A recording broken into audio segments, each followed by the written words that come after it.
मिनशैतानिर्रजीम बिस्मिल्लाहिर्रहमानिर्रहीम अस्सलाम वालेकुम। Welcome to shining stars academy. आज के इस लेक्चर में हम केमिस्ट्री क्लास 11 का यूनिट नंबर 3 केमिकल बॉन्डिंग का टॉपिक 3.1 डिस्कस करेंगे, जो कि हमारे पास है इलेक्ट्रोनेगेटिविटी। ठीक है, इसके ट्रेंड्स आप लोगों के पास बहुत ही ज़्यादा इंपॉर्टेंट है। अगर आप लोगों ने 9th क्लास में इलेक्ट्रोनेगेटिविटी की डेफिनेशन पढ़ी है, इसके बेसिक ट्रेंड्स भी पढ़े होंगे। ठीक है, तो वहाँ पे आप लोगों की बेस बन चुकी है। इसको मज़ीद डिटेल में हम यहाँ पे देखेंगे कि कौन से फैक्टर्स जो हैं वो इलेक्ट्रोनेगेटिविटी को इफ़ेक्ट करते हैं। ये चीज़ आप लोगों के लिए न्यू है इस क्लास में। ठीक है, इलेक्ट्रोनेगेटिविटी को हम डिफ़ाइन कैसे करते हैं? इलेक्ट्रोनेगेटिविटी बेसिकली हम उन एटम्स में डिस्कस करते हैं जो कि कोवेलेंटली बॉन्डेड होते हैं। ठीक है, जैसे कि हमारे पास हाइड्रोजन आयोडाइड है।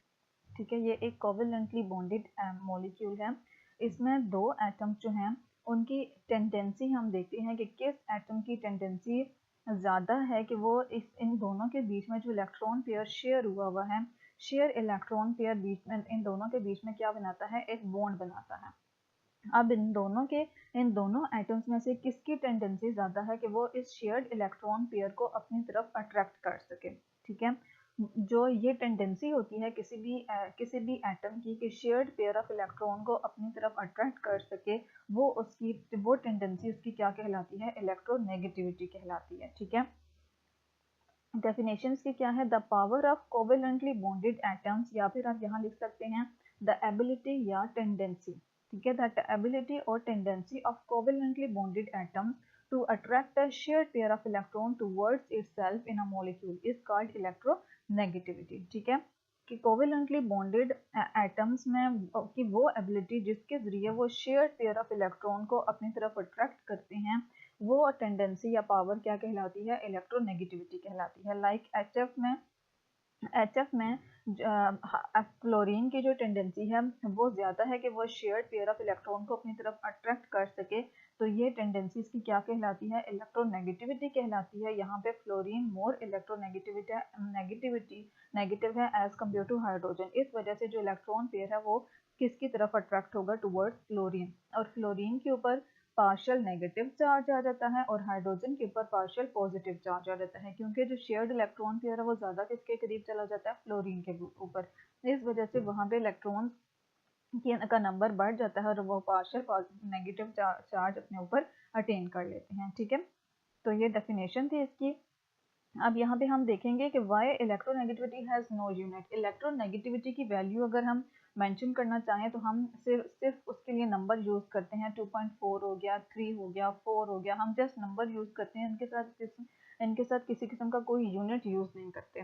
तो क्या रीज़न है कि इलेक्ट्रोनेगेटिविटी के कोई यूनिट्स नहीं होते? तो इलेक्ट्रोनेगेटिविटी एक्चुअली क्या है? डायमेंशन लेस क्वांटिटी है। ठीक है, इसके कोई डायमेंशंस नहीं होती and it has no units because it is a tendency. और ना ही इसके कोई यूनिट्स होती हैं क्योंकि ये क्या है? टेंडेंसी है। मतलब किसी भी एटम की एक एबिलिटी है और एबिलिटी के यूनिट्स नहीं होते। ठीक है, टेंडेंसी के यूनिट नहीं होते, तो इस वजह से इलेक्ट्रोनेगेटिविटी के कोई यूनिट्स नहीं है और ये एक डायमेंशन लेस क्वांटिटी है। ठीक है, मतलब कोई भी ऐसी हमारे पास डायमेंशंस नहीं है जिसको लेकर हम इलेक्ट्रोनेगेटिविटी को मेजर कर सकें किसी भी एटम की। ठीक है, ये क्या होता है? Net result of tendencies of atoms to attract the shared electron pair. ठीक है, कि ये जो कोवेलेंटली बॉन्डेड एटम्स हैं उसमें से किसकी एबिलिटी ज़्यादा है कि वो शेयर्ड पेयर ऑफ इलेक्ट्रॉन को अपनी तरफ अट्रैक्ट कर सके, तो जो नेट रिजल्ट आता है इनकी टेंडेंसीज का, ठीक है, कि कौन से एटम की टेंडेंसी ज़्यादा है इलेक्ट्रॉन पेयर को अपनी तरफ अट्रैक्ट करने की, वो क्या कहलाती है? इलेक्ट्रोनेगेटिविटी कहलाती है। ठीक है, और इलेक्ट्रोनेगेटिविटी को मेजर करने के लिए हम लीनस पाउलिंग स्केल यूज़ करते हैं। बहुत सारे स्केल यूज़ होते हैं इलेक्ट्रोनेगेटिविटी को मेजर करने के लिए, लेकिन जो हम मोस्ट कॉमनली यूज़ करते हैं स्केल, वो क्या है? लीनस पाउलिंग स्केल है। नेक्स्ट हमारे पास इंपॉर्टेंट चीज़ है फैक्टर्स अफेक्टिंग इलेक्ट्रोनेगेटिविटी। कौन से फैक्टर्स हैं जो इलेक्ट्रोनेगेटिविटी को इफेक्ट करते हैं? तो 3 फैक्टर्स हैं जो किसी भी एटम की इलेक्ट्रोनेगेटिविटी को इफेक्ट करते हैं। एक है साइज ऑफ एटम, दूसरा है न्यूक्लियर चार्ज और तीसरा है स्क्रीनिंग बाय इनर इलेक्ट्रॉन्स, जिसको हम शील्डिंग इफेक्ट भी बोलते हैं। ठीक है, अब ये चीज़ें जो हैं ये रट्टा बेस बिल्कुल भी नहीं है। डेफिनेशन को तो आप रट्टा लगा सकते हैं, बट जब तक आप लोग इन फैक्टर्स को अंडरस्टैंड नहीं करेंगे, आप इससे रिलेटेड किसी भी कॉन्सेप्चुअल क्वेश्चन का आंसर नहीं देख सकेंगे। तो इस वजह से जो अब मैं आप लोगों के लिए स्टेटमेंट्स बोलूँगी या जो लाइंस बोलूँगी, आप लोगों ने उसको ईजिली अंडरस्टैंड करना है, बिल्कुल क्लियरली अंडरस्टैंड करना है, और उसके बाद आप लोगों ने अपने वर्ड्स में इन चीज़ों को एक्सप्लेन करने की कोशिश करनी है। याद आप लोगों ने इन चीज़ों को बिल्कुल भी नहीं करना, ठीक है। पहला साइज ऑफ एटम है, ठीक है। साइज ऑफ एटम अगर हम देखें, 9th क्लास में एटॉमिक रेडियस के बारे में आप स्टडी कर चुके हैं, एटॉमिक रेडाई के बारे में। तो वो भी क्या होता है, size of atom. Size of atom से मतलब हम एटम का क्या ले रहे हैं, रेडियस ले रहे हैं, ठीक है। तो साइज ऑफ एटम जब बड़ा होता है, ठीक है, साइज ऑफ एटम जितना ज़्यादा होगा उसकी इलेक्ट्रोनेगेटिविटी वैल्यू उस एटम की क्या होगी, स्मॉलर होगी। अब देखें, हमारे पास एक एटम है हाइड्रोजन, ठीक है। हाइड्रोजन में एक शेल मौजूद है, ठीक है। इसके मुकाबले में हमारे पास एक एटम है जो कि है सोडियम, ठीक है। सोडियम के पहले शेल में 2 इलेक्ट्रॉन्स हैं, दूसरे शेल में 8 इलेक्ट्रॉन्स हैं, ठीक है। लास्ट शेल में कितने इलेक्ट्रॉन्स हैं, 1 इलेक्ट्रॉन्स हैं, ठीक है। तो जैसे इसका साइज बड़ा हुआ है, हाइड्रोजन से सोडियम की तरफ हम जाएं तो इसका साइज स्मॉल है और सोडियम का साइज बड़ा है। अब इसमें देखें तो यहाँ पे जो इलेक्ट्रॉन है वो न्यूक्लियस के करीब है, ठीक है। लेकिन यहाँ पे देखें तो सोडियम से, ये सोडियम का न्यूक्लियस है और सोडियम से इस इलेक्ट्रॉन का डिस्टेंस काफ़ी ज़्यादा है। यहाँ पे एटम का साइज स्मॉल है, यहाँ पे एटम का साइज लार्ज है।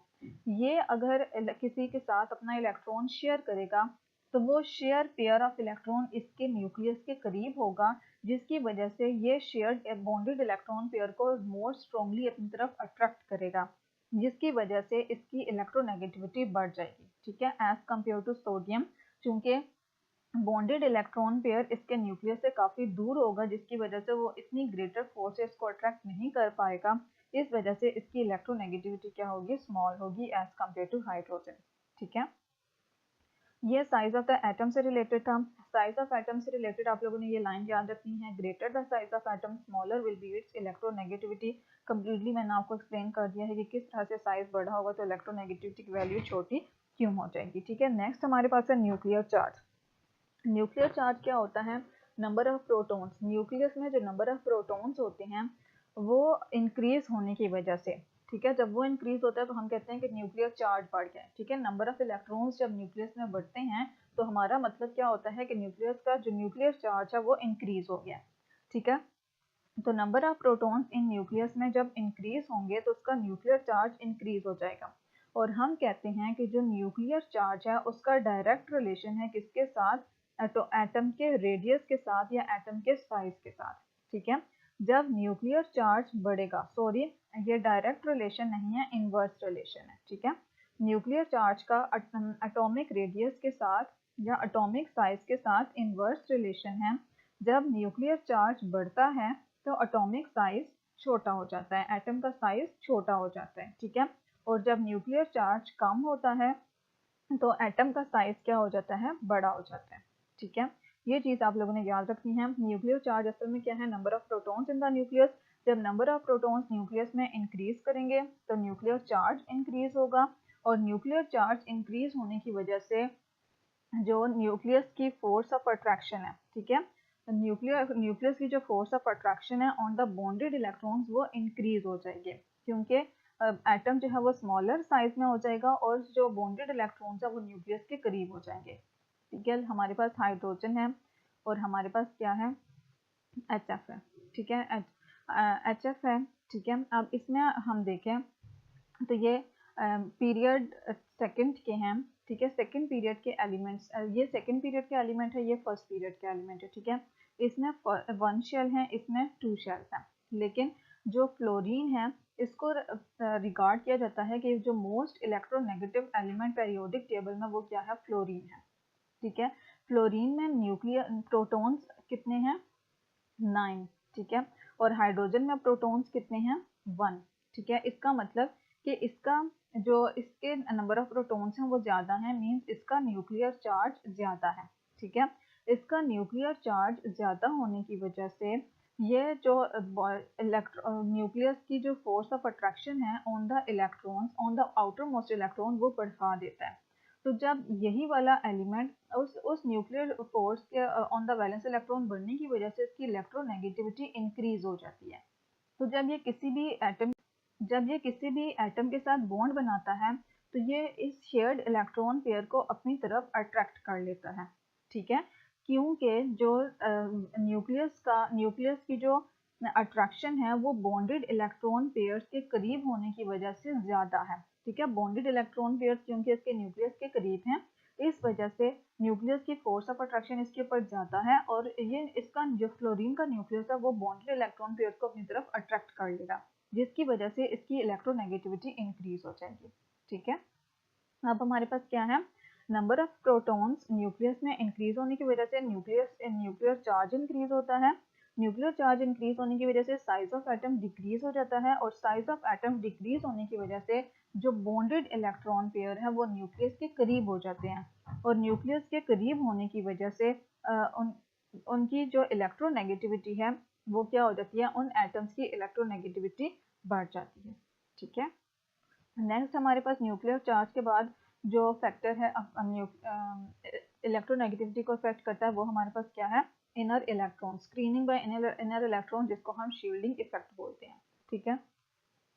अब शील्डिंग इफेक्ट मोर प्रोमिनेंट होता है डाउन द ग्रुप, क्योंकि डाउन द ग्रुप जाते हुए जो नंबर ऑफ शेल्स हैं वो इंक्रीज हो रहे हैं। नंबर ऑफ शेल्स इंक्रीज होने की वजह से इनर शेल्स में नंबर ऑफ इलेक्ट्रॉन्स भी बढ़ते जा रहे हैं। तो नंबर ऑफ इलेक्ट्रॉन्स जैसे जैसे बढ़ेंगे तो न्यूक्लियस की जो फोर्स ऑफ अट्रैक्शन है आउटर मोस्ट इलेक्ट्रॉन्स पे वो डिक्रीज होती जा रही है। तो down the group shielding effect greater होने की वजह से या शील्डिंग इफेक्ट इंक्रीज करने की वजह से जो न्यूक्लियस की वैलेंस इलेक्ट्रॉन पे फोर्स है वो क्या हो गई है, डिक्रीज हो गई है, ठीक है, वो डिक्रीज हो गई है, जिसकी वजह से जो बॉन्डेड इलेक्ट्रॉन पेयर्स हैं वो न्यूक्लियस से दूर हो गए हैं और न्यूक्लियस उनको इतनी इजीली अट्रैक्ट नहीं कर पा रहा, जिसकी वजह से उस एटम की इलेक्ट्रोनेगेटिविटी वैल्यू डिक्रीज हो गई है, ठीक है। When the number of inner shell electrons increases, the distance of valence electrons from the nucleus increases. ठीक है, so attraction of bonded electrons with nucleus decreases, ठीक है। डिस्टेंस वैलेंस इलेक्ट्रॉन का न्यूक्लियस से बढ़ गया है, इस वजह से वो न्यूक्लियस या वो एटम जब किसी दूसरे एटम के साथ बॉन्ड बनाएगा तो जो बॉन्डेड इलेक्ट्रॉन्स हैं उन पे वो फोर्स ऑफ अट्रैक्शन डिक्रीज हो जाएगी न्यूक्लियस की, जिसकी वजह से उस एटम की इलेक्ट्रोनेगेटिविटी डिक्रीज हो जाएगी, ठीक है। तो साइज ऑफ एटम का भी इनवर्स रिलेशन है, न्यूक्लियर चार्ज का डायरेक्ट रिलेशन है इलेक्ट्रोनेगेटिविटी के साथ, और शील्डिंग इफेक्ट का भी इनवर्स रिलेशन है, ठीक है। शील्डिंग इफेक्ट ग्रेटर होगा तो इलेक्ट्रोनेगेटिविटी डिक्रीज कर जाएगी। नेक्स्ट हमारे पास है trends of electronegativity in periodic table. Electronegativity क्या ट्रेंड्स हैं पीरियोडिक टेबल में, पहले हम इसके ट्रेंड्स ग्रुप में देखते हैं, उसके बाद हम इसके पीरियड्स में देखेंगे। अगर हम ग्रुप की बात करें तो हमने जो शील्डिंग इफेक्ट के लिए रीजन पढ़ी है वही रीजन यहाँ भी आएगी। Electronegativity top to bottom in group क्या होती है, डिक्रीज होती है। इसकी रीजन क्या है कि जब हम डाउन द ग्रुप मूव करते हैं एटॉमिक नंबर इंक्रीज करता है, ठीक है। डाउन द ग्रुप हम जब मूव कर रहे हैं एटॉमिक नंबर जिसको हम Z से रिप्रेजेंट करते हैं वो इंक्रीज हो रहा है। इसका मतलब है कि न्यूक्लियर चार्ज एटॉमिक नंबर क्या होता है, number of protons in the nucleus. Down the group जब हम जा रहे हैं तो एटॉमिक रेडियस इंक्रीज हो रहा है, जिसका मतलब है कि प्रोटॉन्स इंक्रीज हो रहे हैं। प्रोटॉन्स इंक्रीज होने का मतलब है कि न्यूक्लियर चार्ज इंक्रीज हो रहा है, ठीक है। लेकिन यहाँ पे न्यूक्लियर चार्ज का जो इफेक्ट है वो उसको कौन ओवरकम कर लेता है, shielding effect.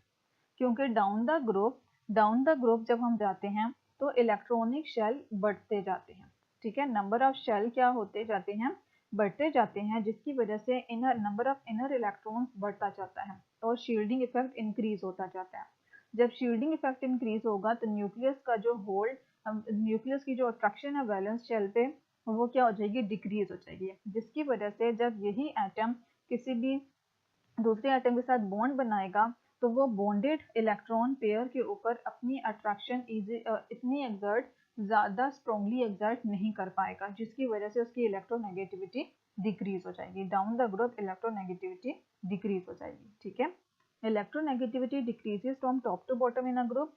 As we move down the group, atomic number increases. The nuclear charge also increases. Nuclear charge भी increase हो रहा है down the group. But the effect of increase in nuclear charge, लेकिन यहाँ पे जो इंक्रीज इन न्यूक्लियर चार्ज का effect है वो ओवरकम, उससे कौन ओवरकम कर लेता है, by the addition of an extra electronic shell. कि डाउन द ग्रुप जब हम मूव करेंगे न्यूक्लियर चार्ज तो बढ़ेगा, लेकिन उसके साथ साथ इलेक्ट्रॉनिक शेल का नंबर भी इंक्रीज कर रहा है, जिसकी वजह से शील्डिंग इफेक्ट इंक्रीज हो रहा है।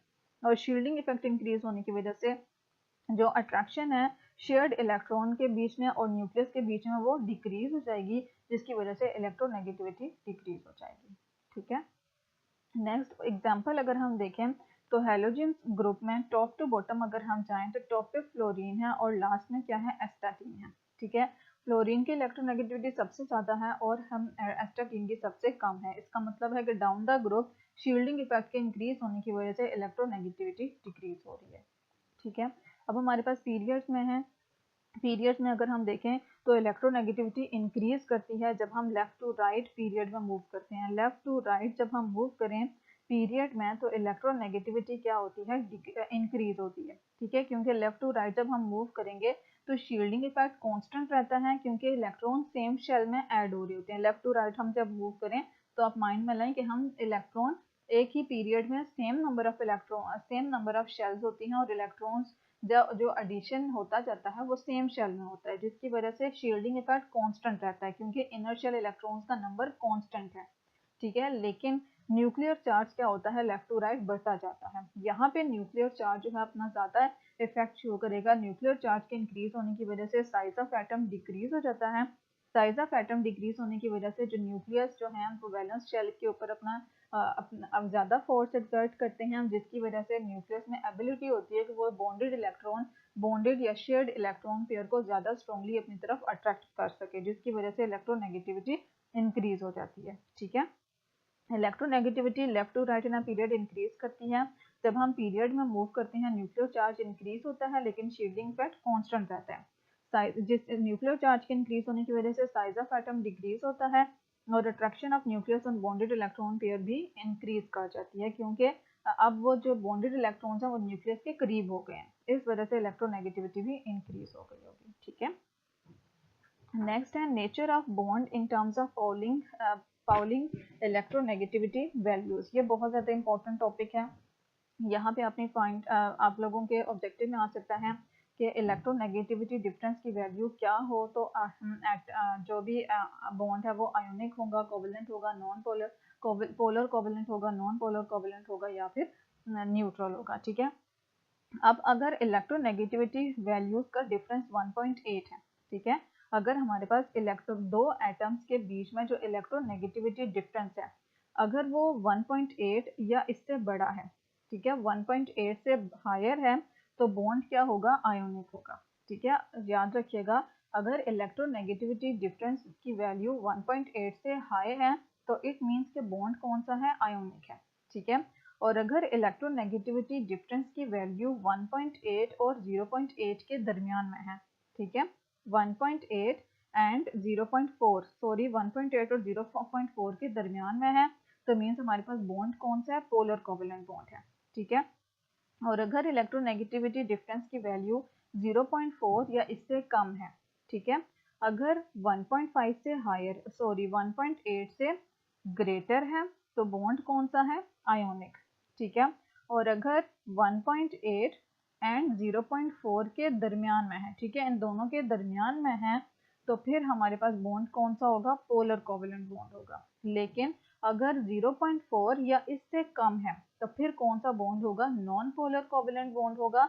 और अगर दोनों एटम्स की इलेक्ट्रोनेगेटिविटी वैल्यू क्या है, सेम है, जो दो बॉन्ड बना रहे हैं एटम्स उनकी इलेक्ट्रोनेगेटिविटी वैल्यू सेम है, इट मीन्स के दोनों जो एटम्स हैं वो शेयर्ड इलेक्ट्रॉन पेयर को इक्वल फोर्स के साथ अट्रैक्ट कर रहे हैं। ठीक है, then pair of electron will be shared equally. Let's suppose कि हमारे पास HH के बीच में बॉन्ड बना हुआ है तो दोनों एटम्स की इलेक्ट्रोनेगेटिविटी की वैल्यू क्या है, सेम है, तो इसका मतलब कि ये शेयर्ड इलेक्ट्रॉन पेयर को दोनों एटम्स इक्वली अट्रैक्ट कर रहे हैं तो इनकी जो ओवरऑल जो बॉन्ड होगा वो क्या होगा, न्यूट्रल होगा, इलेक्ट्रोनेगेटिविटी डिफरेंस 0 होगा। ठीक है, अब इन्हीं यही जो हमने 4 पॉइंट्स पढ़े हैं इनको हम एग्जांपल के थ्रू स्टडी करते हैं। Consider the following substances and determine their bond types. ठीक है, यहाँ पे हमारे पास अब बॉन्ड क्या दिया हुआ है, पहले हमारा ऑक्सीजन मॉलिक्यूल है, O double bond O, same atoms हैं, मींस के दोनों की इलेक्ट्रोनेगेटिविटी वैल्यूज क्या होंगी, सेम होंगी। ठीक है, अगर हम इलेक्ट्रोनेगेटिविटी वैल्यू देखें ऑक्सीजन की तो कितनी है 3.4। ठीक है 3.44, और दूसरी ऑक्सीजन की भी वैल्यू क्या होगी 3.44। दोनों की इलेक्ट्रोनेगेटिविटी का हम डिफरेंस मींस माइनस करेंगे, तो दोनों को माइनस करेंगे तो आंसर क्या आएगा 0। इट मींस के जो ये शेयर्ड इलेक्ट्रॉन पेयर्स हैं, इनको जो दोनों ऑक्सीजन है वो इक्वल फोर्स एक्सर्ट कर रहे हैं, इस वजह से बॉन्ड ओवरऑल क्या होगा, न्यूट्रल होगा, नॉन पोलर होगा। ठीक है, क्या है दिस मॉलिक्यूल, अगर हम वन देखें जो ऑक्सीजन मॉलिक्यूल है, तो इस मॉलिक्यूल में 2 ऑक्सीजन एटम्स मौजूद हैं। ऑक्सीजन की इलेक्ट्रोनेगेटिविटी 3.44 है, so each atom in this molecule have electronegativity of 3.44। ठीक है, दोनों एटम्स की इलेक्ट्रोनेगेटिविटी क्या होगी 3.44 होगी। जब उनका डिफरेंस कैलकुलेट करेंगे तो डिफरेंस क्या आएगा 0 आएगा, which means that none of the two atoms in the molecule pull the electrons to itself more strongly than the other। इसका मतलब है कि मॉलिक्यूल में कोई भी एटम ऐसा नहीं है जो शेयर्ड इलेक्ट्रॉन पेयर को मोर स्ट्रॉन्गली अपनी तरफ अट्रैक्ट कर रहे हैं as compare to the other. ठीक है, this means that the molecule has a covalent bond. इसका मतलब है कि मॉलिक्यूल में कौन सा बॉन्ड है, कोवेलेंट बॉन्ड है। ठीक है, अब पोलर नॉन पोलर की बात नहीं, उन्होंने सिंपल कहा है कि बॉन्ड कौन सा है, कोवेलेंट बॉन्ड है। ठीक है, नेक्स्ट हमारे पास कौन सा मॉलिक्यूल उन्होंने दिया हुआ है, पोटाशियम क्लोराइड। ठीक है, पोटाशियम क्लोराइड में अगर हम पोटाशियम की इलेक्ट्रोनेगेटिविटी देखें तो 0.82 है, और क्लोरीन की इलेक्ट्रोनेगेटिविटी देखें तो 3.16 है। ठीक है, अब इनका डिफरेंस कैलकुलेट करें तो 3.16 में से 0.82 माइनस करें तो हमारे पास इलेक्ट्रोनेगेटिविटी डिफरेंस क्या आता है 2.34। ठीक है, क्या डिफरेंस आता है 2.34 आता है, जो कि ग्रेटर देन 1.8 है। ठीक है, ये 1.8 से ग्रेटर है। जब हमने कहा था कि जब किसी भी कोई भी ऐसा मॉलिक्यूल जिसमें एटम्स की इलेक्ट्रोनेगेटिविटी का जो डिफरेंस है वो हायर देन 1.8 आए तो इनमें कौन सा बॉन्ड मौजूद होगा, आयोनिक बॉन्ड मौजूद होगा। इट मीन्स के पोटाशियम क्लोराइड में कौन सा बॉन्ड है, आयोनिक बॉन्ड है। ठीक है, नेक्स्ट हमारे पास हाइड्रोजन क्लोराइड है HCl।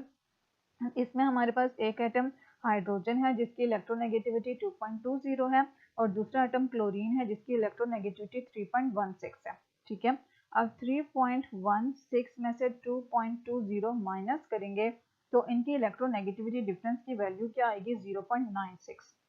ठीक है, 0.96 मीन्स कि इसकी जो इलेक्ट्रोनेगेटिविटी वैल्यू है वो 1.8 एंड 0.4 के दरमियान में आ रही है। ठीक है, बिटवीन 1.8 एंड 0.4 के बीच में आ रही हो तो इट मीन्स कि उनका बॉन्ड कौन सा है, पोलर कोवेलेंट बॉन्ड है। ठीक है, पोलर कोवेलेंट बॉन्ड है। सही है, तो इन दोनों के बीच में जो बॉन्ड है वो कौन सा है, पोलर कोवेलेंट बॉन्ड है। हमने इन मॉलिक्यूल्स में क्या बताना था, उनके टाइप ऑफ बॉन्ड्स बताने थे। तो पहले वाले में कोवेलेंट बॉन्ड है, न्यूट्रल कोवेलेंट बॉन्ड है, उसमें पोलर या नॉन पोलर की हम बात नहीं कर रहे। ठीक है, दूसरे में हमारे पास पोटाशियम क्लोराइड में आयोनिक है, और तीसरे में हमारे पास पोलर कोवेलेंट बॉन्ड है। ठीक है, नेक्स्ट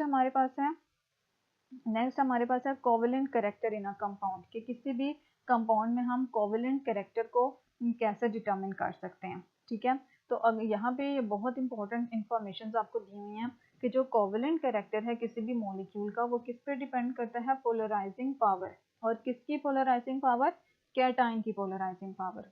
ठीक है, पोलराइजिंग पावर का मतलब क्या है कि इसमें किसी भी कैटायन में कितनी एबिलिटी है दूसरे एटम में पोल्स इंड्यूस करने की। ठीक है, दूसरे आयन को पोलराइज करने की। ठीक है, तो जो पोलराइजिंग पावर ऑफ कैटायन है वो किस पे डिपेंड करती है, ऑक्सीडेशन स्टेट ऑफ कैटायन। ठीक है, जिस कैटायन की ऑक्सीडेशन स्टेट हायर होगी, मतलब जिसके ऊपर चार्ज क्या होगा, मोर चार्ज ज्यादा होगा, उसकी जो पोलराइजिंग पावर है वो क्या होगी, ग्रेटर होगी। ठीक है, पोलराइजिंग पावर उसकी क्या होगी, ग्रेटर होगी। ठीक है, अब higher the polarising power more will be the covalent character. 3 चीजें यहाँ पे आप लोगों ने याद करनी है। कोवेलेंट कैरेक्टर किस पे डिपेंड कर रहा है, polarising power of the cation पे डिपेंड कर रहा है, और पोलराइजिंग पावर ऑफ कैटायन किस पे डिपेंड कर रही है, oxidation state of the cation पे डिपेंड कर रही है। अब कोवेलेंट कैरेक्टर पोलराइजिंग पावर से किस तरह रिलेट कर रहा है कि जितनी पोलराइजिंग पावर ऑफ कैटायन ज्यादा होगी, मींस कि जिस कैटायन की ऑक्सीडेशन स्टेट हाई होगी, उसके ऊपर चार्ज हाई होगा, उसमें कोवेलेंट कैरेक्टर ज्यादा होगा। ठीक है, दैट इज़ वाई जब हम left to right in the period move करते हैं तो कोवलेंट कैरेक्टर इंक्रीज करता है, क्योंकि लेफ्ट टू राइट जो कैट आयंस हैं उनकी पोलराइजिंग पावर इंक्रीज हो रही है, क्योंकि उनके ऊपर ऑक्सीडेशन स्टेट इंक्रीज हो रही है। ठीक है, तो अब हमारे पास एग्जाम्पल में हम स्टडी करते हैं। हमारे पास एग्जाम्पल एल्यूमिनियम क्लोराइड और मैग्नीशियम क्लोराइड की है। ठीक है, aluminium chloride more covalent in nature है एज कम्पेयर टू मैग्नीशियम। अब रीजन क्या है, एल्यूमिनियम क्लोराइड में जो एल्यूमिनियम है इसके ऊपर +3 चार्ज है, और मैग्नीशियम में जो मैग्नीशियम है इसके ऊपर +2 चार्ज है। ठीक है, तो इट मीन्स कि इसमें ग्रेटर चार्ज होने की वजह से इसकी पोलराइजिंग पावर ग्रेटर है। ठीक है, एल्यूमिनियम की पोलराइजिंग पावर हाई है, और हमने पढ़ा है कि जिसकी पोलराइजिंग पावर हाई हो उसमें वो मोर कोवेलेंट होता है। तो इसमें पोलराइजिंग पावर ज़्यादा है, तो इट मीन्स कि एल्यूमिनियम क्लोराइड मोर कोवेलेंट है as compare to magnesium chloride. ठीक है, एल्यूमिनियम क्लोराइड में ऑक्सीडेशन स्टेट ऑफ एल्यूमिनियम +3 है, और मैग्नीशियम क्लोराइड में मैग्नीशियम की ऑक्सीडेशन स्टेट +2 है। Because of high polarising power of aluminium, aluminium का चार्ज ज़्यादा होने की वजह से इसकी पोलराइजिंग पावर ज़्यादा है, और पोलराइजिंग पावर ज़्यादा होने की वजह से ये अपने साथ जो क्लोराइड N है उसको पोलराइज कर देता है, जिसकी वजह से जो इलेक्ट्रॉन है वो बीच में शेयर हो जाते हैं। वैसे इनके बीच में क्या हो गया है, डोनेशन हुई है इलेक्ट्रॉन्स की, एल्यूमिनियम से क्लोराइड की तरफ इलेक्ट्रॉन्स की डोनेशन हुई है, लेकिन जब वो N को पोलराइज कर देता है तो वो अपने बीच में इलेक्ट्रॉन्स को शेयर कर लेते हैं। तो जब इलेक्ट्रॉन्स की शेयरिंग होती है तो वो फर्दर आयोनिक नहीं रहता, बल्कि वो कोवलेंट रहता है, कोवलेंट बन जाता है। इस वजह से हम उससे ऐसे आयोनिक कंपाउंड्स को, ऐसे आयोनिक कंपाउंड में हम कहते हैं कि इसमें कुछ परसेंट जो है वो कोवलेंट कैरेक्टर भी मौजूद है, ये प्योर आयोनिक नहीं है। ठीक है, लेकिन ज़्यादा परसेंटेज आयोनिक कैरेक्टर की होने की वजह से हम इनको क्या बोलते हैं, आयोनिक कंपाउंड्स बोलते हैं। तो this was the topic of electronegativity, जो कि हमारा वेरी फर्स्ट टॉपिक था इस यूनिट का। उम्मीद करती हूँ वीडियो आप लोगों के लिए हेल्पफुल थी। अगर हेल्पफुल है तो please like share and subscribe ज़रूर कीजिएगा। दुआओं में याद रखिएगा। अल्लाह हाफिज़।